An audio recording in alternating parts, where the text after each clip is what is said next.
Magbibigay lang po ako ng konting advice para doon sa mga nagpaplano o nag-aambisyon na kumandidato sa ating gobyerno, gaya ng mga representante or representative ng bawat grupo o bawat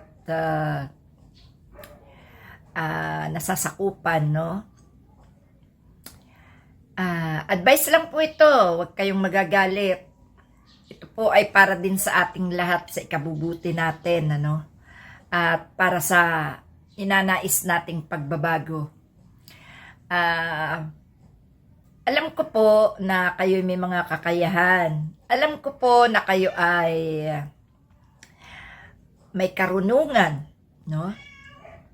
Pero masasabi ko po, alam nyo, instead na kayo po ay tumakbo, bakit po hindi na lang natin suportahan yung mga kilala na at sanay na sa galawan ng gobyerno, no? Bakit hindi na lang natin pagkaisahang suportahan ang matitino mula sa pinakamataas na lider, senador, kongresista, hanggang sa barangay, no? Mga mayors. Bakit hindi na lang natin sila suportahan kaya para solid ang boto para sa kanila? Para may panalo natin at matiyak natin na talagang magkakaroon ng pagbabago. Alam niyo po yung mga baguhan, para po tayo nakikipagsugal pa dyan eh. Kasi hindi natin tiyak ang tunay nilang, wala pa kasi tayong nakikita na nagawa nila o kung ano talaga ang tunay na ipinaglalaban nila o ipaglalaban nila. So, para sa akin, ano po, di ko naman po kinukontra ang inyong kagustuhan. Di ko rin po kayo tinitake advantage. Ang gusto ko lang po, maibigay sa inyo itong aking katwiran, itong aking pananaw, itong aking naiisip na mas makakaganda, no? Bakit po hindi natin na lamang gamitin natin ang ating mga grupo, gamitin natin ang ating mga page, FB page, ang ating mga YouTube? Bakit di po natin ito gamitin sa pagsuporta sa mga matitino at sanay na makipaglaban sa mali, no?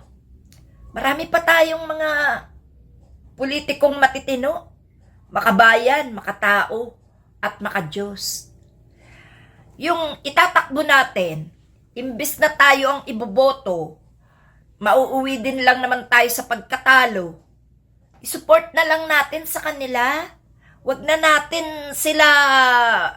tayo makipag-competition pa ng boto. Wag na natin ipakita sa tao na ibinoto tayo, ginusto tayo. Kung talo rin lang, alang din yan. Total, nakikilala na tayo sa pakipaglaban sa pamamagitan ng pakikipaglaban sa mali, sa social media. 'Di ba? Sa kalsada. Na isisigaw natin ang mga gusto natin. Sayang naman kasi yung boto. Kung mapupunta nga sa'yo, hindi ka naman mananalo, di buti pa yung magiging boto sa'yo, ibigay mo na lang doon sa politiko na makakapagbigay ng pag-asa sa ating mga mamamayang Pilipino para sa bansa. For example, ako, tumakbo akong representative ng Kongreso. Okay, ibinoto ko, nakakuha ako ng 3 milyong boto, no?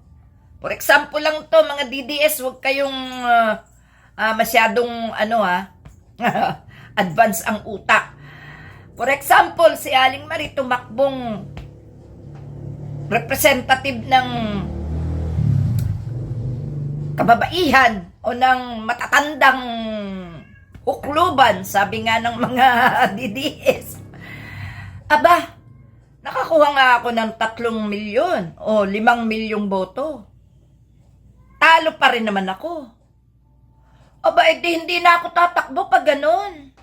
Para 5 milyong boto ko, kung si Atty. Lenny, kung si Senador Risa, kung si Senador Trillanes, kung sino pa yung mga Senator Bam, Senator Kiko, aba, edi, kung sa Vice President o may Marcos pa rin na gaya ni BBM o ni Sandro, aba, edi, yung 5 milyon kong boto sa kanila na lang mapupunta yan kung sino man yung talagang gusto kong maglingkod, no? Sa kanila mapupunta. Wala na sila magiging kaagaw sa aking boto, puro sa kanila na lang yan. O edi nakatulong ka na, matutupad mo pa yung gusto mo sa ating gobyerno na kasi hindi tayo dapat naghahangad na tumakbo pero iba pala iniisip natin, hindi sa paghangad kundi yung maging makilala ka lang, no? Maging sikat ka lang. Pagdating doon sa trabaho, wala ka na palang alam. Gaya ni Rowan Padilla. Oh, di ba? Mga walang kakwenta-kwenta. Oh, ano nangyari? Ya sila Bato de la Rosa, sila Bongo, o ano masasabi? May nagawa pero mali, di ba?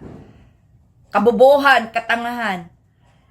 Kung yung mga yan hindi nagsiboto, ibinigay nilang sa matinong politiko yung magiging boto sa kanila, di kaganda ng ating Pilipinas, di ba? Advice ko lang po yan, kung pakikinggan nyo o hindi.